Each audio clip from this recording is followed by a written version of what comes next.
Hello and welcome to episode number 100 of the Big Time Strength Podcast. It's a really special episode for us today. I've got Coach Peterson with me today, and we have the one and only, the man, the myth, the legend, Joe Quinlin, on with us today.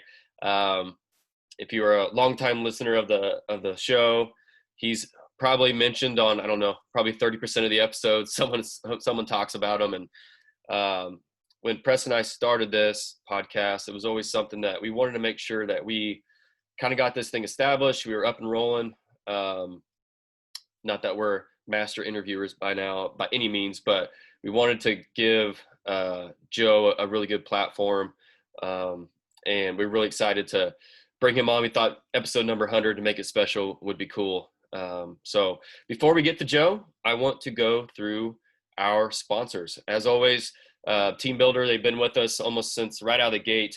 They are the leading software for high schools and colleges by providing coaches the ability to write programs online, generate over 13 reports, and even train athletes remotely.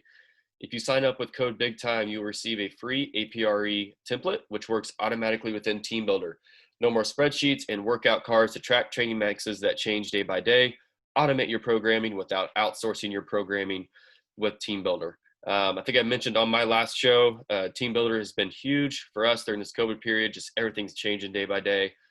It allows us to change our workouts day by day pretty easily. So please check out Hewitt and his gang. They do a great job. Our next sponsor is Powerlift. They are the leading manufacturer and distributor of heavy-duty strength training equipment for collegiate and high school athletic performance centers around the world. They bring over 20 years of experience, and all products are manufactured in their state-of-the-art facility in Jefferson, Iowa.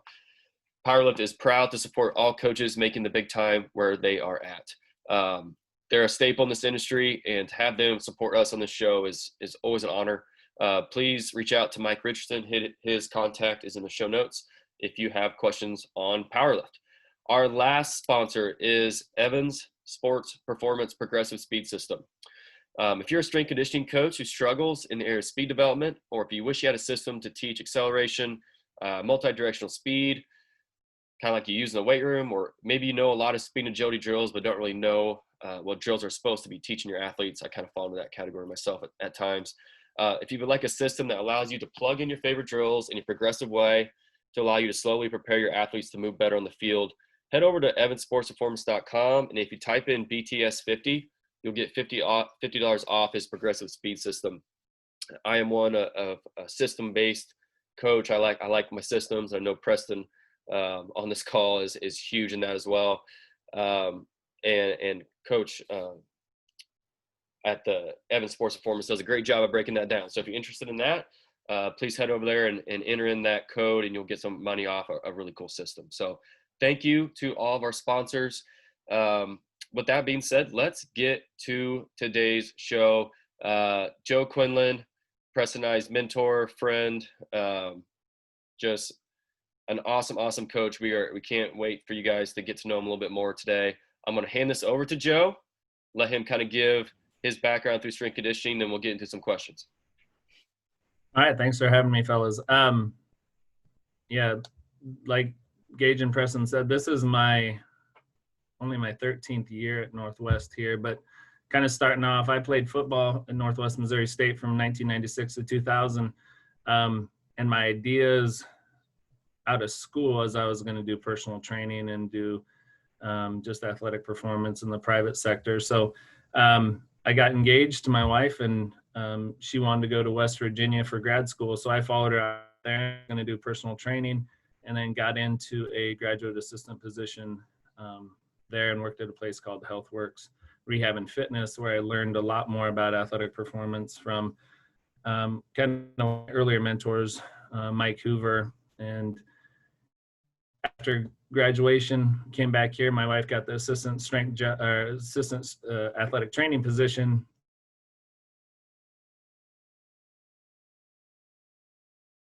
State. I'm back here. I worked for the City of Maryville and did personal training and started youth camps at all the surrounding schools around the Maryville area, just coming out, and did that for 5-6 years. And then I was always tied to the university, obviously playing here at Northwest Missouri State. And the strength coach at the time, Rich Wright, is our head football coach now. They decided just to make it a full-time strength position where he was the D-line coach and the strength coach. And so basically they opened that strength position. I interviewed, got it. Very blessed to have it, because before it was more, I mean, I did my internship and stuff at gyms and different things. And I'd always follow and read on, you know, websites and books about strength and conditioning. But truly, I was a competitive bodybuilder, natural, when I was also at the city for a little bit, and kind of led me that way. So when I got hired here, it was June of 2008 at Northwest, kind of got thrown into it, and had, I learned a lot from my GAs, and just kind of worked through some of this stuff just by past experience, and then just reached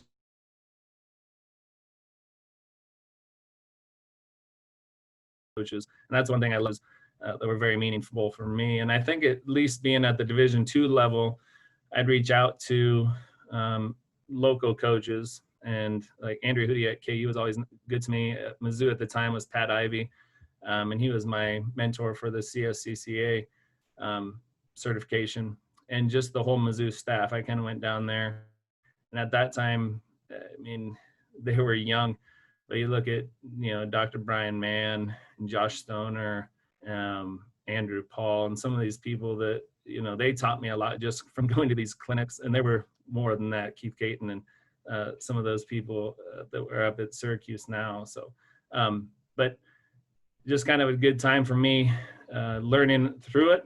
Got to be a part of some really good teams here. Football, basketball, we've had good success. I'm still a continual learner, and I like, even for these two that are going to be asking me questions shortly, I truly have learned a ton from my GAs, and even just all my interns that have come in. So I think you can always take that as a positive, that you know, hopefully you're always continually learning and trying to improve yourself as a coach. So that's my background. I have, my wife's moved from assistant to head athletic trainer.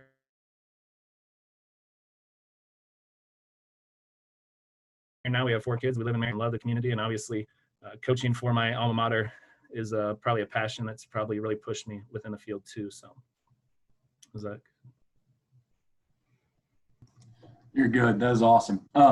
So what we're going to do is we're going to kick off our questions here, Joe.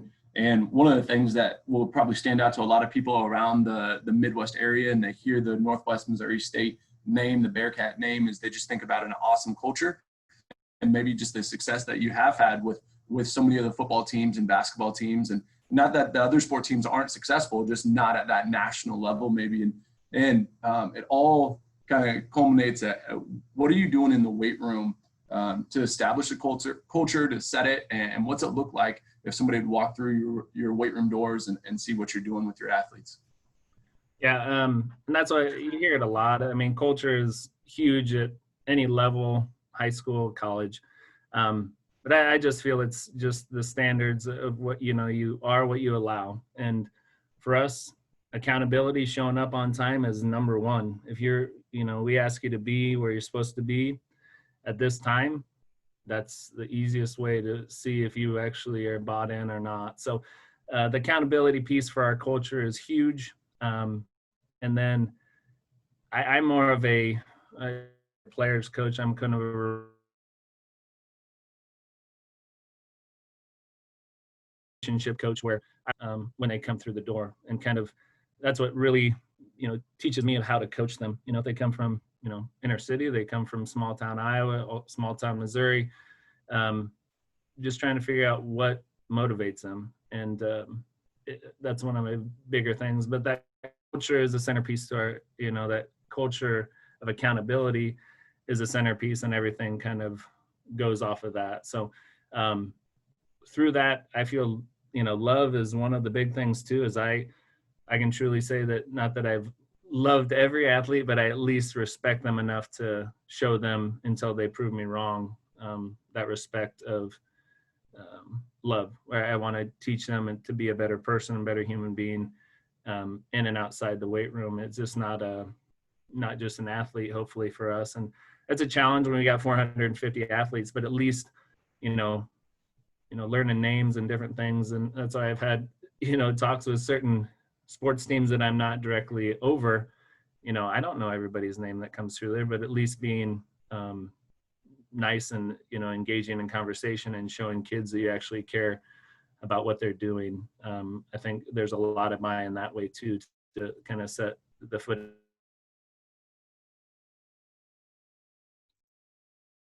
culture also. So I don't know if that was all of it, but those are one of my, probably the main things that I would say. And then over time, it's just that consistency is the other thing is, man, you can tell me all the things you want to do by the time you're a senior, but all of a sudden after 6 weeks in, you're not showing up to workouts or doing what you're supposed to do. It falls off pretty quick from there. So I try to at least say, man, that consistency piece. There's some kids that walk on. I was a walk on here. And looking back, I should have never been on a college football roster other than a tackling dummy on the scout team, which I was for multiple years. But worked my way up. The consistency of just getting better and not just talk about myself there, but man, I ended up being a starter my senior year. So that consistency piece is another part of the culture is, man, it's not about coming in and starting right away. You got to kind of work through a lot of the pain of not being the guy. So one of the things that I think about with that, going through your program and then being able to learn from you as a strength coach, I think all three of those stand out: the accountability, the love, and consistency. But I would say even more, the one that rises to the top is kind of like the one that you hit on with the love, about how you respect all. I remember it was after I was done playing. It was after I was actually done being a graduate assistant for you also. We were on a call together, and you talked about one of the struggles that you had here recently was that you were mad at yourself because you almost wrote a kid off. Like you almost said, why am I wasting my time with this kid? And it made you really mad. And that really like impacted me in a way that is like, we should never write off any kid. This is an opportunity for us to coach better, coach more, to make an impact. And I feel like that was something that just rose to the top. So when you put that in as one of your culture pieces, I was like, yep, that's lived out. That's something that I see. So one of the questions or follow up to that is, what does that look like for a brand new kid coming in? What's that look like for a freshman coming in? Let's just say to the football team, for the sake of argument or for conversation rather. What does that look like? How do you start to build that relationship? How are you intentional in that way? Individually, or you're saying culture wise? More individually, that builds to the whole culture. Gotcha. For football, we'll say, we have early morning workouts, typically for that group.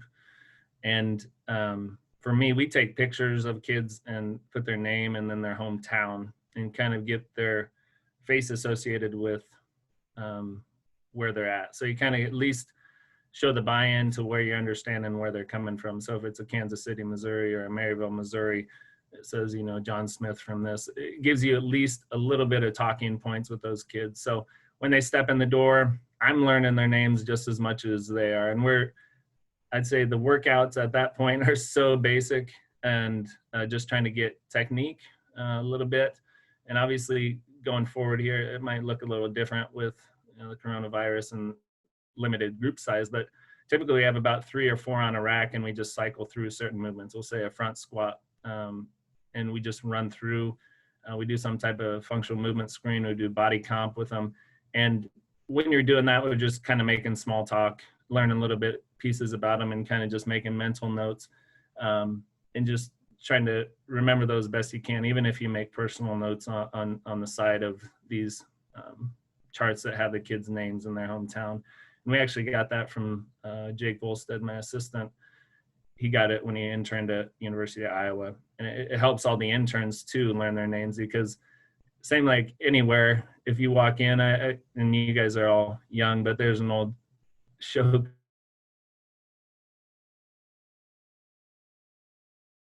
where Norm Peterson, but just everybody knows your name, everybody kind of gets to know you. It feels a lot more friendly than not knowing people.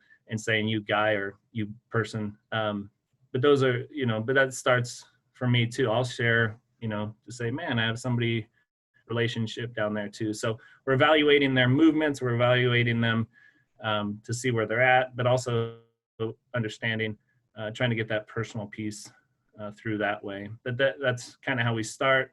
And then once we kind of establish that, we'll kind of move into, you can kind of see who your leaders are, I'd say, or at least your kids that are standout.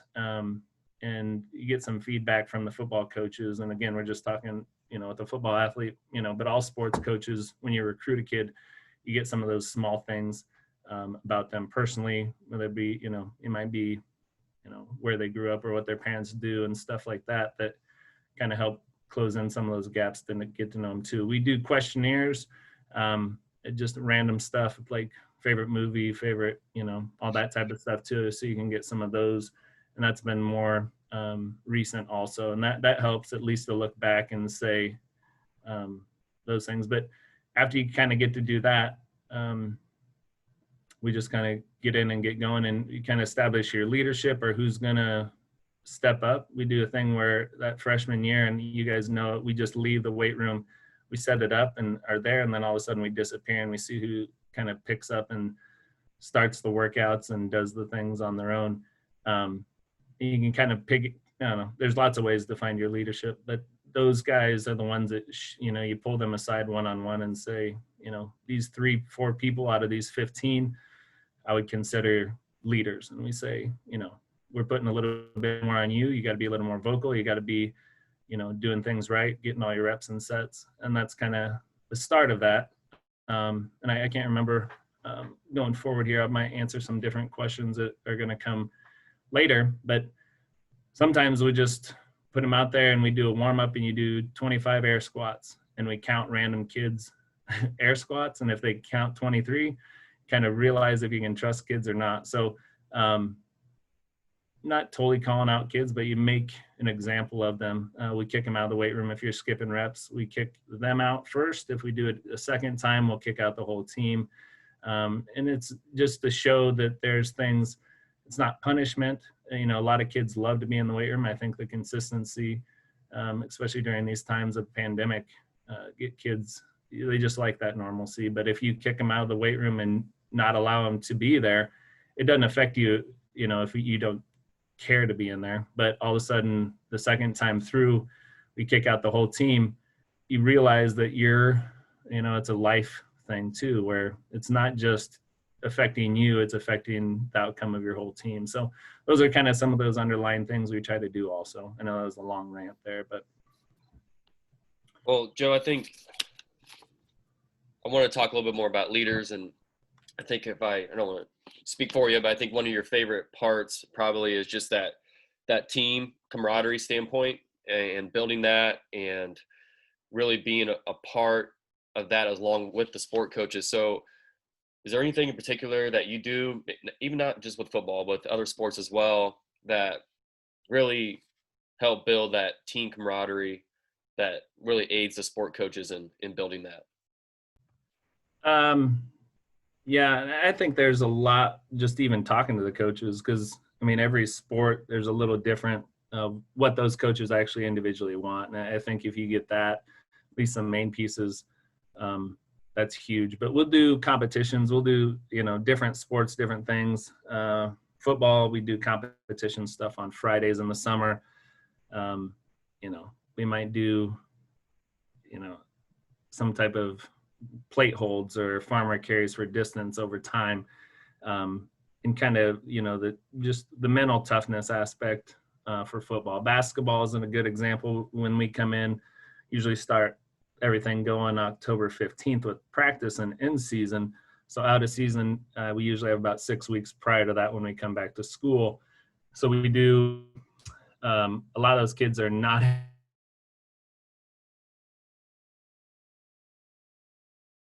for the summer 100.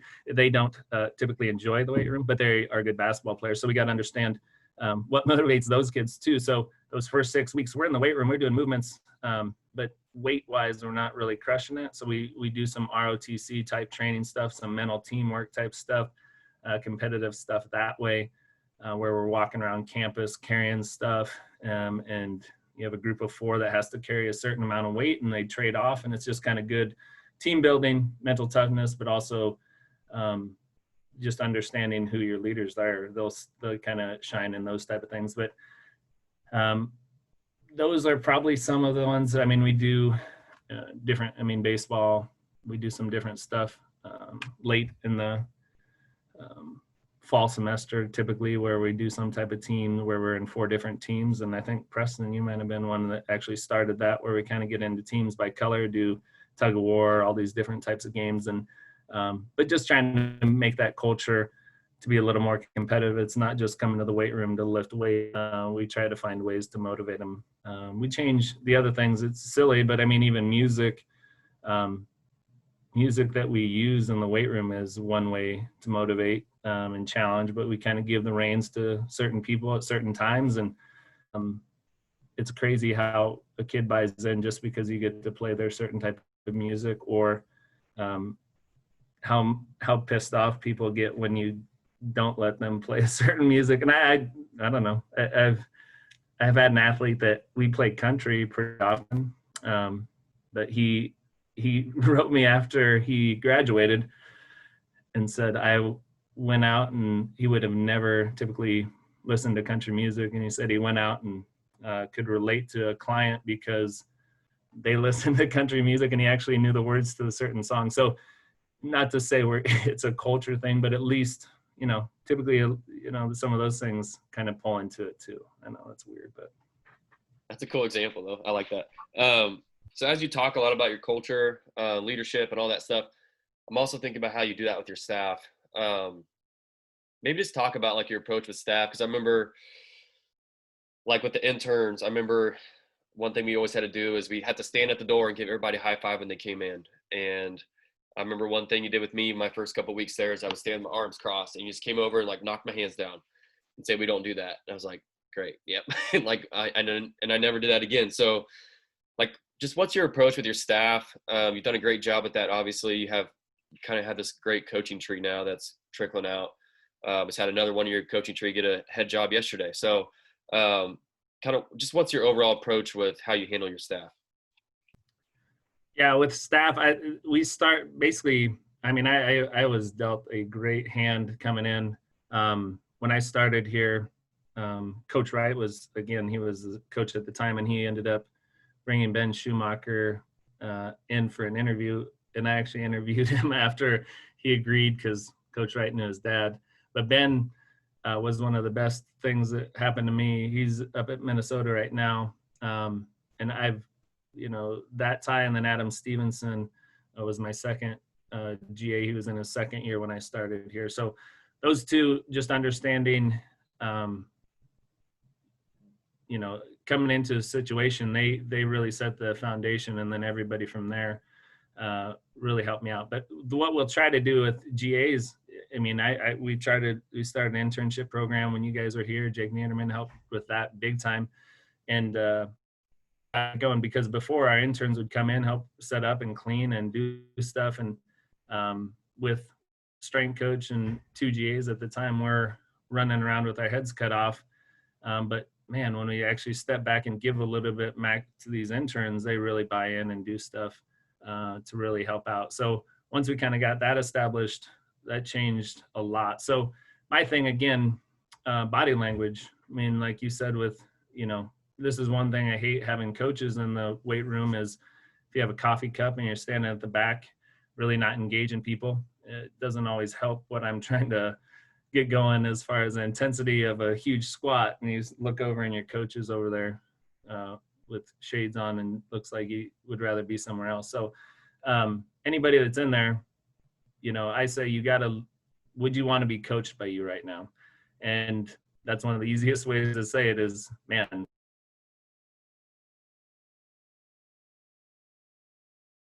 how you look, if you're at it, instead of clapping and, those things. Obviously now we're not giving high fives, we give sky fives where I clap my own hand just to make the noise. But just interaction, it's the same thing. Eye contact, handshakes will do, bear hugs will do, those type of things. And again, those will change. But just trying to get kids woke up to be excited to be in the weight room. But it's also interaction and getting to know your teammates, because that's huge. But for the GAs and interns,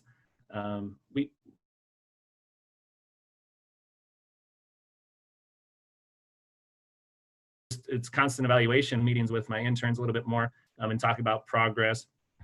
But once I trust that you can do something, they might not totally believe it. I'll put you in charge of something. I say, okay, watch today. You're going to do the warm up. It's going to look exactly like this, and you have it, tomorrow. So take notes, be ready. You're going to do it, and just kind of throw them out there. I don't really put people in situations I feel they're going to fail, but I want them to reach a little bit and be uncomfortable, because even for me, when I was in school, I was very quiet. If you knew me, I had an article written about me as a quiet leader when I was in college. And so now if you come in my weight room, not that I'm obnoxious, but at least I'm vocal, because at 6 a.m. in the morning, if I come out there and I'm dead, man, what am I going to get out of my athletes? So trying to do that's huge, but just body language is huge for those interns and GAs. And then GAs, I put a lot on them. I mean, it's your sport. You're going to be the one meeting with the coach. You're going to do all these different things that I feel should prep you to be a professional in this field. So I'm not always the best at, we'll get into programming a little bit, but it's more, I'm putting you there. If you're going to meet with the coach and they're pushing you around, well, I don't want to step into that situation. You got to stand up for what you believe in. And early on, I might be in that meeting just to make sure it goes as planned. But that's how you kind of build those future leaders, hopefully too. So I don't know. Is that good? Yeah, I mean, the amount of responsibility that you gave interns and graduate assistants, I really believe is what pushed people forward to be better, right? So it's like when you give them something to be invested in, the ownership goes way, way, way up, and people want to give back to the program.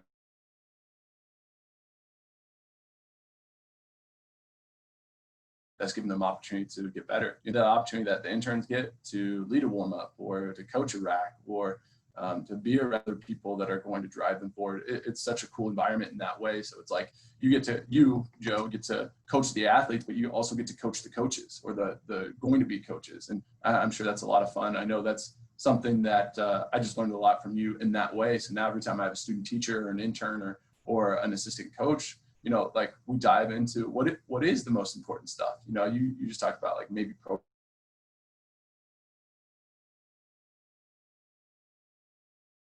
isn't something that you're going to teach. Remember, so many talks about leadership, building connection and relationship and handling tough situations. And maybe one of the biggest things I learned was just like on the fly thinking and problem solving, right? And just like taking a situation and knowing that like you need to have a plan, but nothing ever goes to plan, right? And so I think those were stuff that all of that I'd learned from the intern program and being a graduate assistant and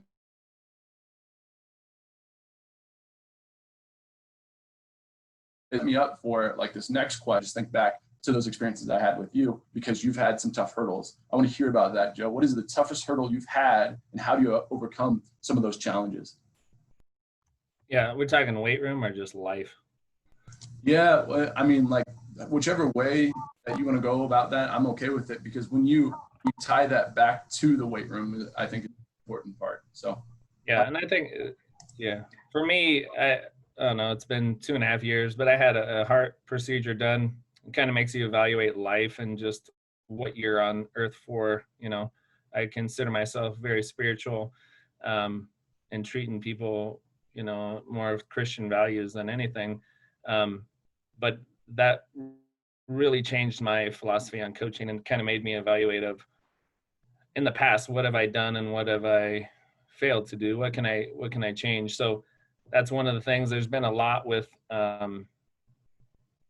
even GAs where I have hardships or I have issues. I've had multiple where you kind of butt heads with people.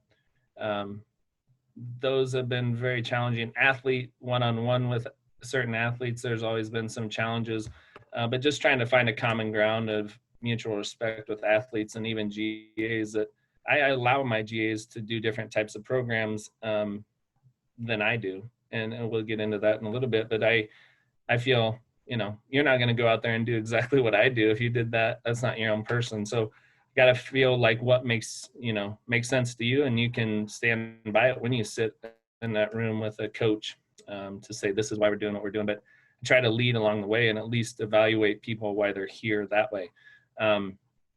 So some of those GA one-on-ones, I was even bullheaded at times too, where I didn't see, kind of the end product, where I just kind of was caught in the middle, maybe between a coach and a GA. But there's multiple, I don't want to get too deep into them because they are pretty personal too, but they're, those things would have really lasting conversations, but they've made me have great friendships and hopefully develop certain GAs or interns as hopefully better coaches and professionally a little bit better because of overcoming, not dumb choices, but sometimes there's, bad choices that they make or things they say that really carry a lot of weight going forward. So for me personally, my heart, I would say, was the biggest because it made me realize, man, strength and conditioning is great, but man, if I wasn't here tomorrow, what would my kids be like, and what would that be? But then I try to extend that out to the coaching to say, like, what am I doing for my athletes, and to make them better people. And I don't, you always feel like you're kind of fall short at times, but I'm an extension of their parents.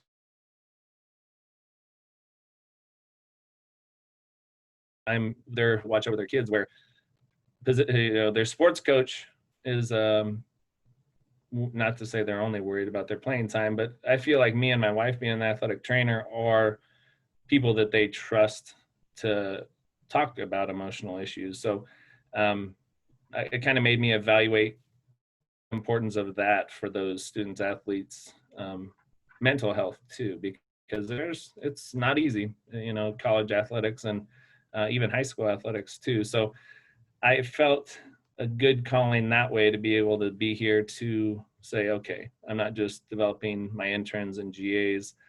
You're here as a kind of sounding board, or at least somebody to listen to issues for those student athletes.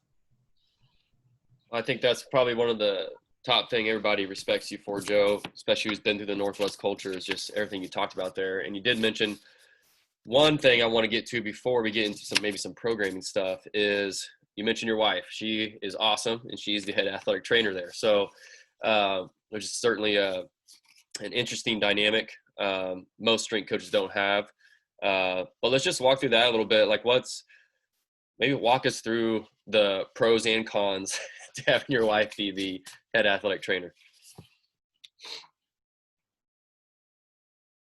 The pros, I mean, she's the boss by far, and people kind of joke about that, but we have to work together. I mean, we're going to go home and sleep next to each other, but we have to understand we'll have arguments, we'll have things, and we're both looking out for the interest of our athletes.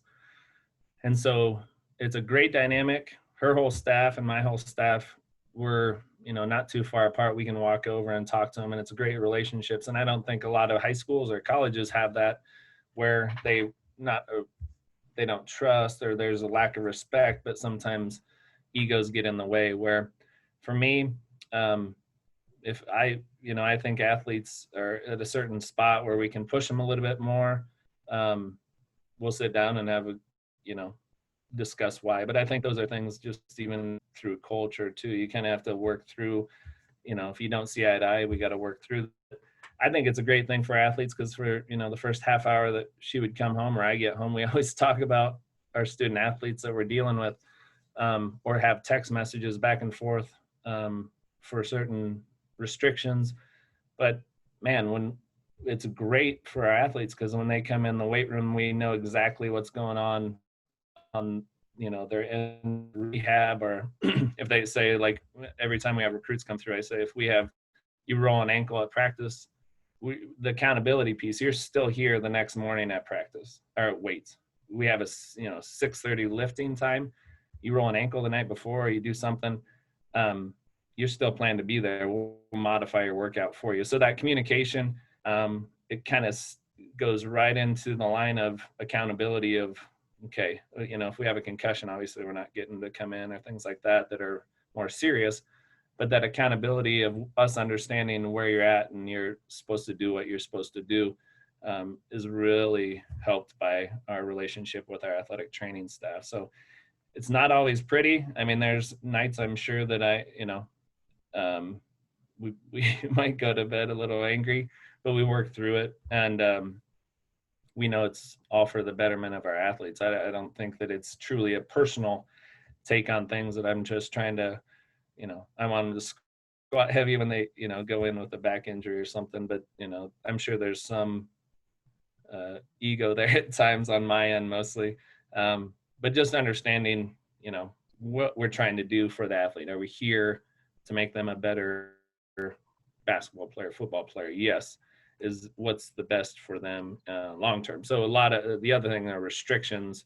Some of our athletes will never squat. Some of our athletes will never do Olympic lifts. Some of them will never do things because of pre-existing injuries coming in. And that's a lot more common. But I'd say those are some of the bigger things we have to deal with. So we started talking about that because I just remember back when I was a GA with you, we were just we always knew what was going on from an injury perspective.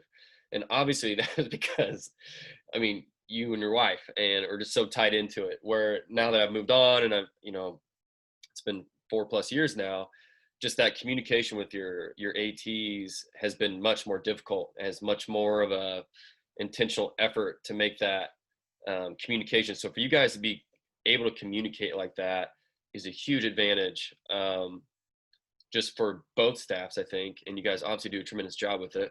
And I guess I want to transition and switch gears a little bit. Let's talk some programming. It's kind of an open-ended question, but what is kind of maybe some methods that you've used you really like, maybe what you used to use and don't use anymore, or however you want to answer that question, Joe, go for it. You kind of cut out there a little bit, but I'm pretty sure it's just my programming style. But I started off, I was true conjugate 4 days a week and kind of got into that. I got in, but then I felt like the volume we're doing I'm just saying football, there's different for all sports, but I kind of stick with football because that was one of our ones that was here year round. So it's kind of a easier one to go off of. And if coaches have any individual questions about certain sports, I'll feel free to talk to them. But I started out conjugate. I loved kind of the West Side template where 2 max effort, 2 dynamic effort days. But when we're juniors and seniors, a lot of those kids were so beat down from the volume we're putting on and the field. I went to West Side for Skinny Bastards. And I'll say with the conjugate, I didn't follow it totally. We did, we were trying to teach the movements. So like a squat, we do squat. We didn't do all these different modifications of the squat. We're trying to teach those movement patterns. So that'll come back in here in a bit. And then I just did different variations of volume. We did 5-3-1 for a bit within that West Side template. And I really like that. There's a lot of reasons for that. Those things I can, I've probably talked to you guys about, or anytime I do internships or coaches come in, I kind of talk about why I kind of change stuff up. But with the West Side for Skinny Bastards, usually we do like a squat on a Monday, give us a Tuesday where we could do more of agility based. And then Wednesday was mostly upper body. And then we'd have a pretty full recovery by that Thursday and do more linear speed stuff. And then Friday was more total body hypertrophy, more of our Olympic lifts. And then we tried to add some mass that way. But I kind of found there's a lot of volume issues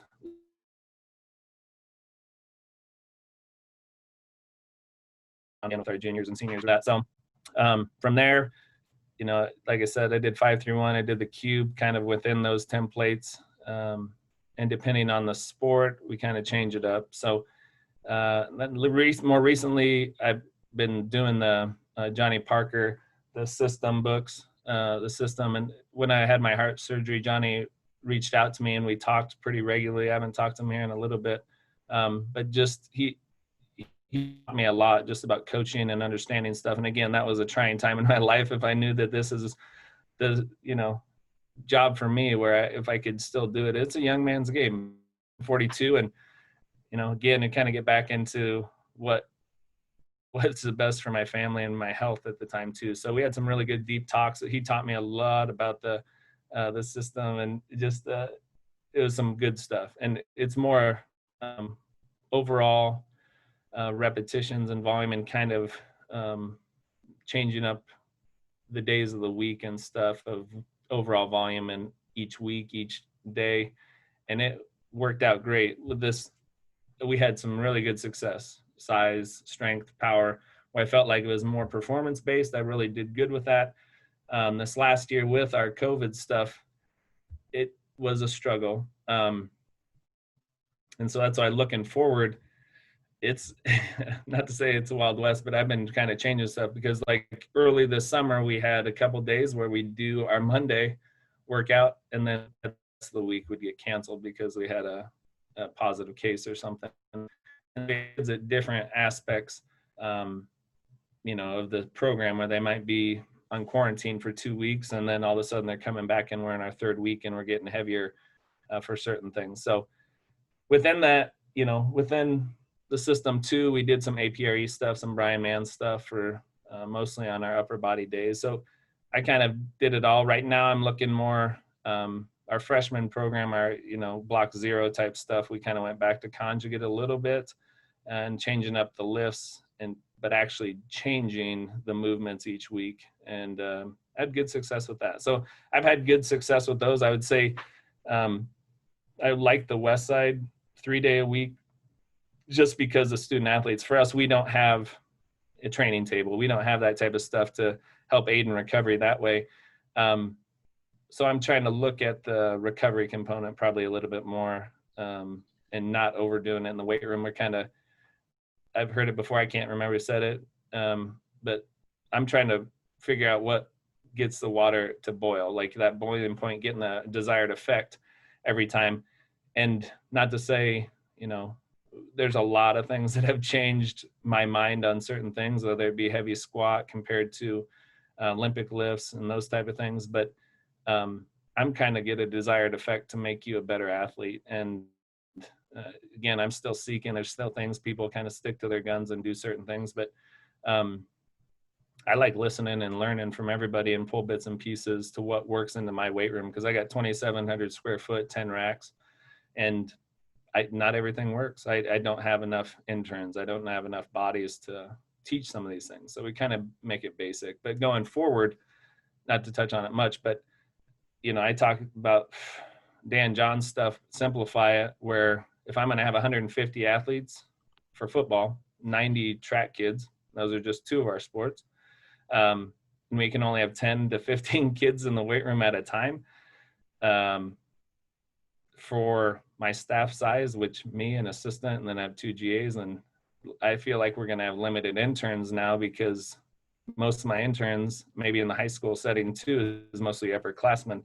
I don't want to put them at higher risk for contracting anything. So limiting that, and every half hour, say, that is a long time to be in the weight room. So we're trying to simplify it with the Dan John stuff, a push, pull, hinge, carry, squat type movements, some Olympic lift in there too, and keep it simple. And then you can go out on the field and do some different plyometric type stuff and running agility based stuff, depending on when their season starts. So that's why I'm kind of leaning just to simplify it, cleaning, all that stuff. And lack of staff right now for us is kind of where my mind is telling me I want to go. I've written multiple programs, but we'll see what actually comes out when we post it when the athletes get back. So Well, I think everybody's kind of in that same boat, but just listening to you talk about just all these programming stuff you've done, I think it's very apparent. And you've mentioned a couple of times just yourself as just you're a lifelong learner. You're always trying to get better and find kind of what makes the water boil. And I remember you calling me a couple years ago when you started looking at the system and walking through all this. And you said, am I an idiot for trying just to throw out everything we've done and move to the system? And I said, well, kind of, I think, but you've always tried to just change things up and keep getting better. And that's what has led you guys to obviously doing what you've done. So, Preston, do you have any other questions for Joe before we hit a finisher on them? No, nothing specific. I do want to just say, like part of the learning time that I was there as an intern and then as a GA when I actually got to the program, it was awesome that Joe would research so many different types of training because it kind of gave us insight. And then obviously going through his training, what that was like, and then him giving us the reins to say, hey, you can try different things. You can do these different things. And I just remember maybe like the cube. I think Ryan Lessman brought that one in, and he taught us about that. And then you started to implement a little bit of it, so like maybe some of the APRE stuff, at the time that Gage was using it at a certain time or whatever it is, like I think it just allowed you to expand your learning at the same time, because now you get to see little pieces of this with other programs, with the baseball program or the track or whatever it is. So from my perspective, super appreciative of that. And I think that was a good thing in the way that there was learning for everyone in that circumstance. Joe, I don't know if there's anything to add to that, but I thought it was such a big deal for me in my development. Yeah. And for me, that's one of the things as a coach is, again, I'm not well versed on everything, but I continue learning, but to open your, to say you can actually learn from somebody younger than you sometimes is tough to say. For me, I mean, the humility, I try to be humble as much as possible because maybe I'm not doing the right thing, and let's see, what comes out of this. Because if we see good results from our, say it's a team you guys are working with, and you have a 6 weeks that you do this, and you're like, geez, maybe that's something, that I'm missing. So at least analyze it and kind of break it down, I think is very important. And that's what I love, even for this, this podcast, man, we get stuck kind of in our own little shell. I love talking to the GAs and getting kids that are outside of Northwest that go to speaker or talk to somebody else that after you guys leave here, you guys, went and talked to other people and come back and teach me stuff too. So being able to, be a little more humble, I think is huge because, man, I think about a lot of the things you guys taught me and all these GAs have taught me, bits and pieces that have added to my program and make it work for my facility is probably the best way to say it, because, man, I might have the best workout written, but the facility doesn't allow it. So sometimes just working through some of that stuff and understanding, but also this time of year, sometimes there's just, you do so much to focus on these 8 to 10 weeks. Maybe you have to change it up year to year, depending on the team that's coming through. So. Yeah, that's another thing with the facility thing. I remember we'd have high school coaches or college coaches come in all the time to talk to you, and we sit down and you would write up their weight rooms. Like, okay, tell me how your weight room's laid out. And here's your racks here. And then you would help them try to program some workouts based off their room. And I think that's just a huge point a lot of people miss is just the context is so important. And not too many coaches would go to the extent that you did to actually find out, like, okay, what is your layout, and see if I can help you from there, rather than just say, hey, squat, do this, this, and this. And something I learned from you, Coach, is just the intent and just that taking that extra step to help people is something you've always done, that I think everybody could attest to. So, all right, Coach, I really appreciate your time. I know everybody's super busy just in this COVID period trying to figure stuff out day to day. Let's finish with 4 quick ones here. What is your favorite office snack? Peanut butter and peanut butter pretzels from Costco. So nothing's changed after 4 years. That's good. No. What's your best piece of coaching advice you've ever received? Basically that you don't know it all, and being able to adapt to any situation. I feel like so many people, like we said, programming wise, not to say I'm not stuck on a certain program, but a lot of people stick to this guns and try to fit a square peg into a circle, and sometimes you just got to learn and continue to adapt. So I feel like that's probably the biggest, is just continually look to make things better. So what is the most embarrassing thing that's happened to you while coaching? I didn't say the name. Zach Williams was a former D lineman. He pantsed me one time in front of people, but I had underwear on, thank goodness. I always wear underwear. I should say that. I shouldn't. Yeah, he pantsed me. He was a senior. He was it was anyway, it worked out. It wasn't like anyway, that was it. Oh man, that's a good one. Okay, last one.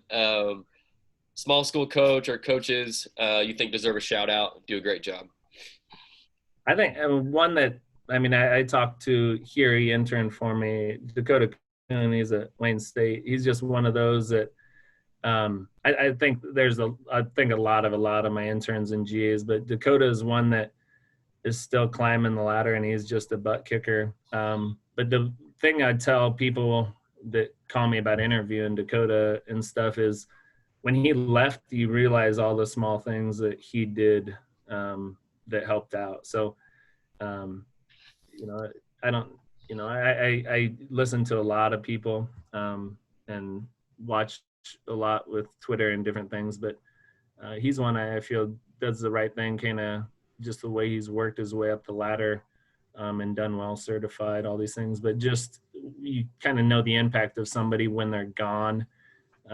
Not the loudest guy, not the most vocal, but I just really like the way he carries himself, did a lot of those small things that nobody wanted to do. So he'd be an up and coming kid that I really think for professionally, I don't know, there's a ton up there, but I don't know. That's probably it for that. No, that's perfect. Dakota's great. Future guest of the show for sure. Preston, you got any parting words for Joe? No, nothing for on air anyway. Sounds good. Well, Coach, obviously we've been waiting to get you on here forever. Really appreciate your time, and obviously you mean a lot to me and Preston, and we've been looking forward to getting you on here and sharing kind of what you do with everybody, all of our thousands and thousands of listeners of the Big Time String podcast. So good luck the rest of the fall, and we'll talk soon. Thank you. Do we have the big time where you are question? I thought that was a question. Oh yeah, Preston asked that one. Let's do it. Get me out of here. You can get me out of here. Preston asked that one real quick. Hey, Joe, I do appreciate everything that you've done for us, and I'm excited for this show because it's one of those ones that I'm listening to it right now, but I want to re-listen to it and know that there was a lot of stuff that impacted me along the way to get to a point where I could interview my mentor. So that's fun. So Coach Quinlin, how do you make the big time where you're at?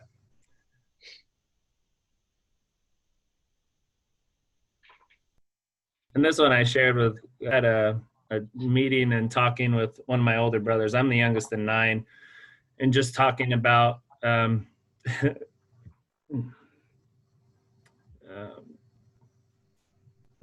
impact of people on my life. And but my dad has been a huge influence. He's 79 and just a butt kicker. But my brother shared with me, he's a banker. My brother's a banker. My dad is a banker.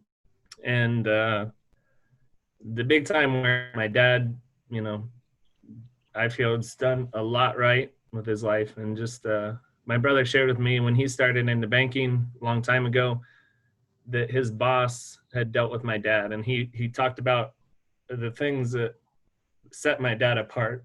And I know the word good is kind of a negative in strength and conditioning. They say good is a bad thing if you're trying to be great.